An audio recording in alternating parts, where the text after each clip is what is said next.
tadi yang Pak TB cerita, itu diaturlah lebih lanjut mengenai komponen cadangan. Ditujukan katanya untuk menghadapi ancaman militer dan ancaman hibrida. Di sini ada dua hal. Bingung, nanti kita bahas lebih lanjut. Nah, yang kedua, ada terdiri dari 4, ada kategorinya, ada warga negara, sumber daya manusia, sumber daya alam, sumber daya buatan, sarana dan prasarana nasional. Nah, kemudian apa sih setelah itu, apa yang terjadi? Nah, komponen cadangan ini nanti akan dikelompokkan menjadi 3 matra di dalam komponen utama. Ya, komponen utamanya kan TNI, jadi ada matra darat, laut, dan udara. Nah, jadi ntar sumber daya alam, sumber daya buatan, warga negara, semua diklasifikasikan masuk mana sih, matra darat, laut, atau udara. Nah, itu cerita singkatnya yang saya pikir kita semua perlu sama-sama jejak ya di sini ya. Di Undang-Undang yang merujukannya ada Undang-Undang Pertahanan, PSDN, Undang-Undang PSDN, yang paling terbaru adalah PP mengenai PSDN nomor 3 tahun 2021. Nah, kemudian apa masalah yang muncul dari pengaturan komponen cadangan itu di Indonesia? Dalam kesempatan ini saya mengajukan 3 permasalahan. Yang pertama adalah persoalan ambiguitas tujuan, yang kedua adalah permasalahan efektivitas, yang ketiga adalah permasalahan prioritas, yang pada akhirnya akan merujuk pada militerisasi. Kenapa begitu? Kita bahas satu-satu setelah ini. Yang pertama adalah persoalan ambiguitas tujuan. Nah, di sini tadi yang kalau bingung soal ancaman ya.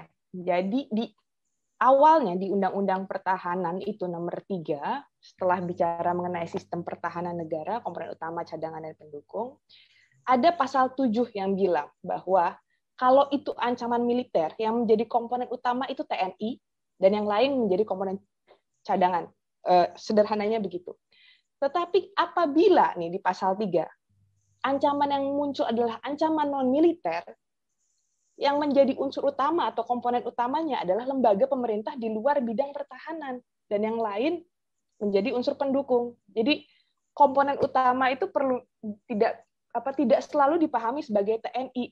Kalau misalnya ancamannya militer, yes, komponen utamanya akan TNI. Tapi kalau ancamannya non militer, TNI bukan lagi komponen utama. Itu yang perlu sama-sama dipahami ya, bahwa itu nggak bisa main klaim TNI selalu jadi komponen utama, nggak gitu ceritanya. Nah, kemudian di PSDN muncul ceritanya ancamannya bukan ancaman militer dan ancaman non-militer, tapi muncul yang namanya ancaman hibrida.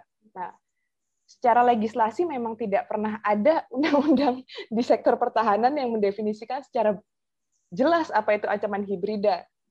Bahkan secara konseptual dia adalah konsep ancaman hibrida ini masih menjadi diskursus. Jadi pemerintah Indonesia perlu membuat sebenarnya definisi operasional dari ancaman hibrida itu sendiri. Nah, tadi selanjutnya poinnya adalah kalau untuk menghadapi ancaman militer, Komcat menjadi komponen mendukung dari komponen utama atau TNI itu sendiri sudah cukup jelas ya. Lalu bagaimana dengan ancaman hibrida? Nah, ancaman hibrida itu seperti yang tadi dibilang secara konsep juga masih masih menjadi perdebatan, sehingga di mana sih batasnya ancaman hibrida? Apa yang dimaksud ancaman hibrida? Di PP-nya atau di PSDN kalau nggak salah itu mereka cuma bilang campuran antara ancaman militer dan ancaman non militer. Sementara kalau di konsep itu lebih banyak bicara mengenai dia ada perang konvensionalnya juga, tetapi ada irreguler, ada soal kriminalitas atau terorisme, ada persoalan cyber yang bergabung di dalam satu konteks peperangan. Sebenarnya konsep dari ancaman hibrida ini muncul ketika Ukraina menyerang aneksasi Crimea dan kemudian berlanjut sama Ukraina dan lain-lain. Muncul istilah ancaman hibrida tuh dari situ. Nah, jadi tidak hanya ancaman militer tapi gabungan dari tidak hanya instrumen militer yang digunakan tapi gabungan dari instrumen diplomatik, instrumen intelijen, instrumen cyber, kemudian banyak hal digabung jadi satu, itu yang dinamakan ancaman hibrida. Jadi sulit kan memang mendefinisikan mana nih yang ancaman hibrida itu yang mana. Nah, itu kalau tidak ada definisi batas operasionalnya, siapa yang menentukan itu akan menjadi pasal karet yang bisa kemana-mana, semua kena. Itu bahaya yang nomor 1. Bahaya nomor 2 adalah mengingat sifat dari ancaman hibrida yang tidak melulu juga soal militer. Militer cuma salah satu instrumennya. mestinya TNI tidak selalu menjadi komponen utama. Seperti yang saya bilang tadi, kalau Putih, ada Pak Najib, baru ketemu saya, salam kenal Pak, dan ada Pak TB juga tadi yang sudah memberikan materi sangat menarik ya. Saya ada bahan supaya bisa fokus aja. Apa boleh untuk share screen, bisa saya share screen?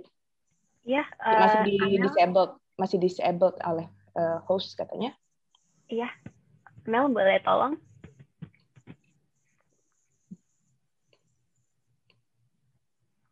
Oke, udah bisa. Mudah-mudahan sudah terlihat ya. Oke, jadi fokusnya memang sama dengan judul hari ini untuk kritik terhadap komponen cadangan, tapi kita coba tinjau lagi gimana sih pengaturannya mengenai komponen cadangan itu sendiri.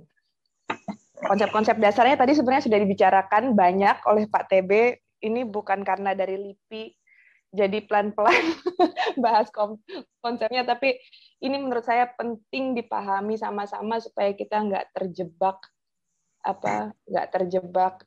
di dalam penggunaan konsep ya, karena di sini banyak sekali konsepnya. Yang pertama tadi seperti yang Pak TB bilang, sebenarnya istilah komponen utama, cadangan, dan pendukung itu muncul pertama kali di Undang-Undang Pertahanan. Itu merujuk kepada sistem pertahanan negara. Sistem pertahanan negara jadi ada komponen utama yang namanya nanti ada TNI di situ, komponen cadangan, ada sumber daya manusia, ada warga negara, sumber daya manusia, sumber daya alam, dan lain-lain. Kemudian komponen pendukung juga gitu, sumber daya manusia dan lain-lain. Itu konteksnya untuk menghadapi ancaman di bidang pertahanan. Nah, itu dulu awalnya ya, cerita awalnya.